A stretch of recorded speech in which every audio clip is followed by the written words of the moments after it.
Hey guys, welcome back to another episode. My name is Mobby, and today I'm going to be giving you my deck profile for the newly upcoming release for the ST14 leader, Monkey D. Luffy. So, I'm going to be going over the game plan, the pros, the weaknesses, the events, the 2Ks, the blockers, and the attackers. Let's quickly go over the game plan of this particular deck. So, this is a deck all about raising up your Straw Hats and a little bit of other characters' actual character costs for benefits and protection.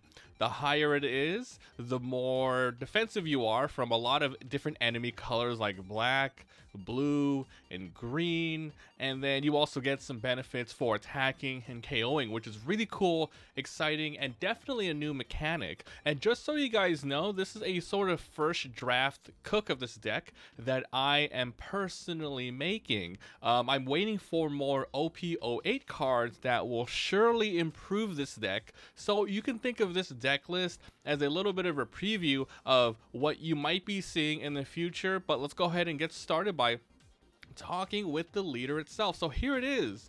This is the Monkey D. Luffy Straw Hat.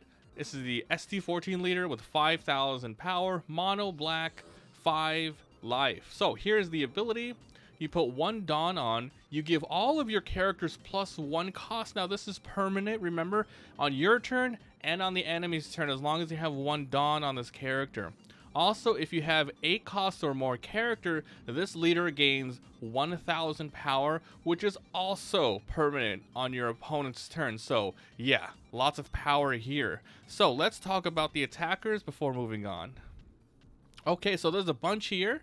And we're going to start with the new one from ST14 as well. This is the Usopp one. So this is 3 costs, 4,000 with 1 power, 1 counter, 1 Dawn attached, 1 attacking. If you have a cost of 8 or more character on the field, you get to KO somebody with a cost of 4 or less. This is a pretty strong character. This is one of your very early game ones that you can get out. And even if you're not able to, use the advantage of the 8 cost KO, this is going to be one on the field where your opponent is definitely going to want to be attacking. It's going to act as a pseudo blocker because it has a permanent effect if they don't get rid of it. We're running 4 of these Usopps. Next off, it's going to be one of the MVPs of the card. This is a secret, this is an SR rarity, Sanji from ST14 as well.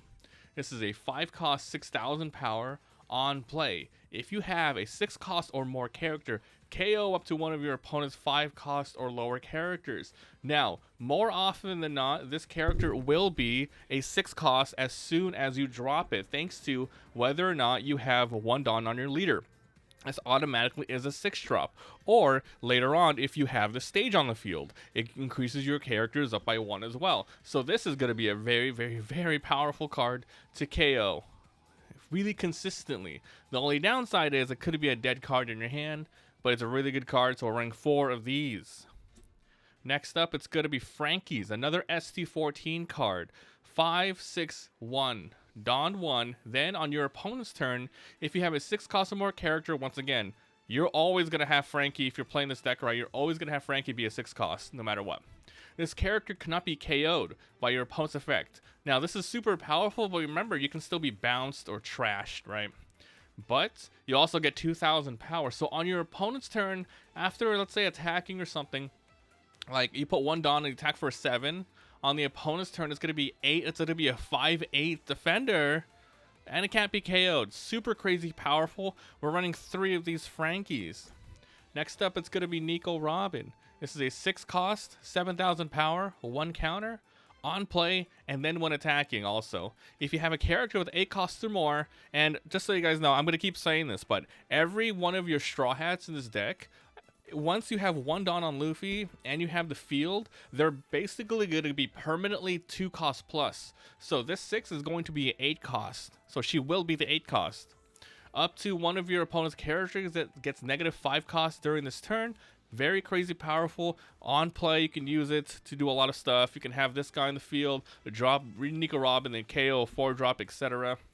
And then on future turns, if they don't get rid of it, you can keep attacking to lower a cost. So once again, it acts as a pseudo blocker because your opponent does not want to give you these permanent effects. So we're running 3 of these.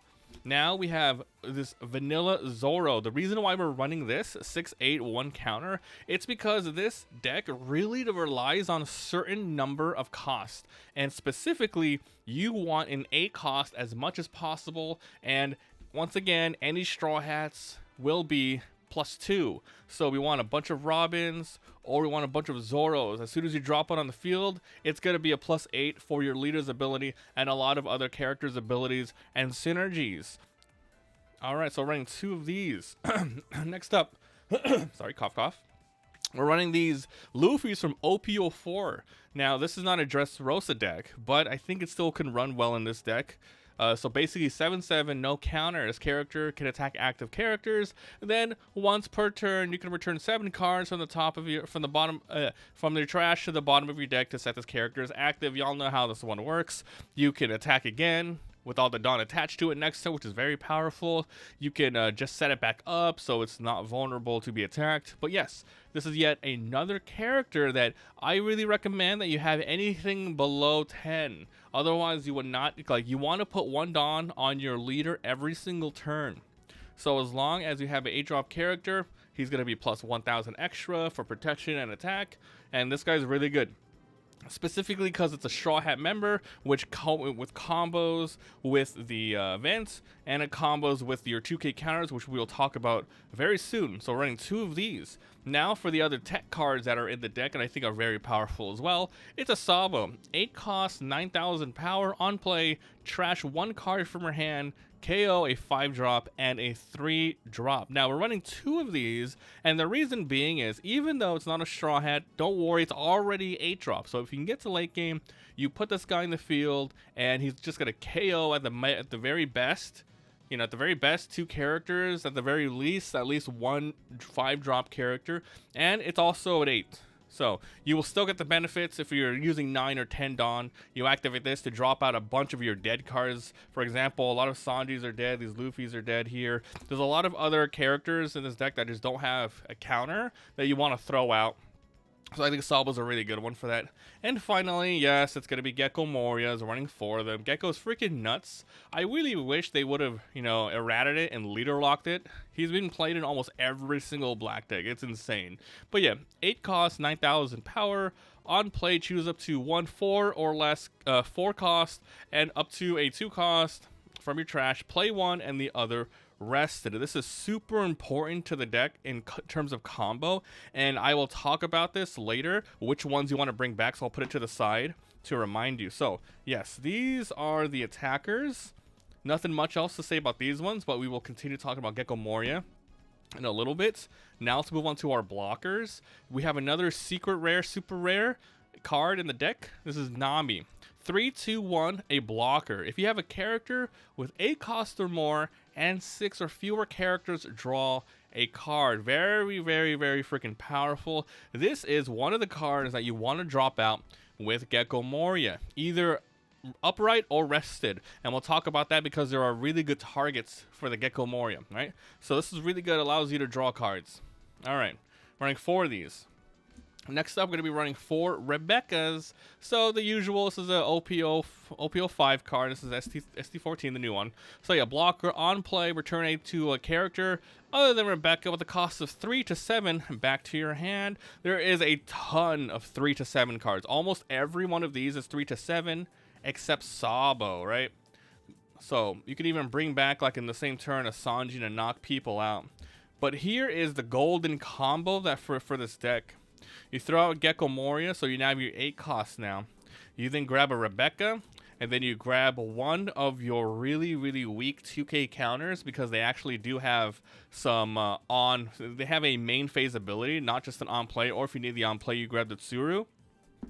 But basically, it's going to be Gecko Moria into Rebecca upright, into one of these 2 counters rested. Then Rebecca will grab any one of the 3 to 7, but you can grab Nami, and then you can put it rested. You can grab it to your hand because you can play the same turn rested. So you're gonna be dropping out 4 bodies in 1 turn, 1 blocker, 1 8 cost, 1 a guy your opponents really want to destroy next turn, which I'll tell you why. And you get the Nami's on play ability, which is the draw card if you have 6 or less, plus the Moria on the field, which is very nice. And if they don't deal with all this, it's another blocker ready to go. So that is your like late game ready to go combo. It's really cool.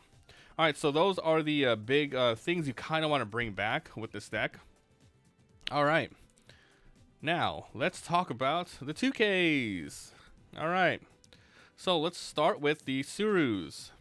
These are old cards, OPO2. There's 10 in here total. There's 8 of the ST14 cards and 2 of these ones just to help out a little bit. On play, give up to somebody -2 for the cost. This is in here as a tech play, so you can combo very slightly, right? You can combo with Sabo, you can combo with Usopp, and you can combo with Sanji, just so you can lower costs just a little bit, very, very small amount. So we're running 2 of these. Next up, it's going to be the Heracles, 1/2/2. Unfortunately, not a Straw Hat or anything, but once again, if you put anything on this guy, any Don, every character, Straw Hat or not, will get +1, which is very cool. Alright, so you may rest this card to give up to one of your Straw Hats +2 until the end of your opponent's next turn, which is very good. Very good for defense and for topping off and making anything an 8+. Any of your Straw Hats an 8+, you know. Alright, so we're running 4 of these. And finally, we're running 4 of these Haradas, Sky Island 1/02. So the reason why, basically, it is weaker than Heracles is because it has another extra ability. First of all, the same ability, give up to a Straw Hat, +2 cost until the end of their turn. But then if you have an 8 cost or higher, draw one, the trash one for a little bit of sifting. And, you know, anytime you trash something, it's really good for the Monkey D. Luffy 7 drop here. But at the same time, it's also a little counterintuitive for the Gecko Moria that you have here, returning stuff back. But, you know, it really depends on the match you're playing. So, yeah, really good. So these are your 2Ks. And finally, let's talk about the utility cards. Let's start with the event here, ST14 events. One cost called I Have My Crew. Draw 1 card, then up to one of your characters gets +3 until the end of your opponent's turn. Yeah, I guess you can kind of think of this as the opposite of Great Eruption, which is now banned. But basically, this thing is also going to make it so, you know, just in case you don't have an 8-drop, but you need an 8-drop early, what you can do is get an Usopp on the field. Put a Dawn on your guy. Put a Dawn, put out your thing. Boom, he's already a 5. You activate this, he's an 8 for the turn. It's freaking nuts, man. That is freaking crazy. But yes, this is so good because it sifts cards. Even if you really don't need the effect right now, it's good to just use it on a character to draw another card. And you never know what the opponent is going to be playing. You might be able to really mess with their plus cost abilities, and like, you know, they won't be able to KO or rest it or bounce it back. But yeah, also the trigger is decent as well. KO a 3 cost or lower character. So really good, running 4 of these. Super good cards. I can see this being used in a lot of other black decks as well, especially if, you know, in the meta where people just like want to be more consistent. So this is more defense and you draw another card. Very good card. And the last thing we're going to talk about here is the stage. So you play it, all of your black characters with Straw Hat have +1, and you have a ton of Straw Hats in this deck. But more importantly, this stage has an on-play ability. If your leader is Straw Hat, draw 1 card. So yes, a stage that is not completely dead if you draw multiple, because you can play one now, you have extra Dawn, you play the other one to get rid of it, and then you draw another card. So it replaces itself for 1 Dawn, and then you keep sifting and sifting. It's very good. So honestly, guys, I believe the basis of this deck is very fun. I've been showing a little bit of footage at the beginning of the episode, and I'll show some now of me playing one against a Kairos that I played the other day against Scoobs's. But yeah, this deck is super incredibly fun. It's a new way to play, and this thing has really high potential. We're just gonna have to wait for more OPO8 cards, and then we can see a lot more synergy coming around, because I feel like this is gonna get nuts. Especially, even if it doesn't become meta, this is gonna be some people's favorites off meta, just because you're increasing costs of so many things, and that you're gonna be like, you know, just really disrupting your opponents. So I think in general, yeah, the Straw Hat build is fine, but once you have more and more other stuff, honestly, I can see this being played with just the Navy, basic, like anything you play with like a Sakazuki Gecko Moria, because the leader effect is that good. You just give somebody +1. It doesn't even have to be a Straw Hats, and then you just, you know, you can even use these ones as well. These ones. All right, guys. So, I think once all of the 08 cards come out, I will go ahead and reevaluate this deck and come out with a new deck list. But for now, this is what you're going to be seeing on the channel if I end up playing it a little bit more. It's so fun. Thank you so much for watching. Let me know what you guys think. Please subscribe and like for more videos, and I'll see you guys next time. Bye.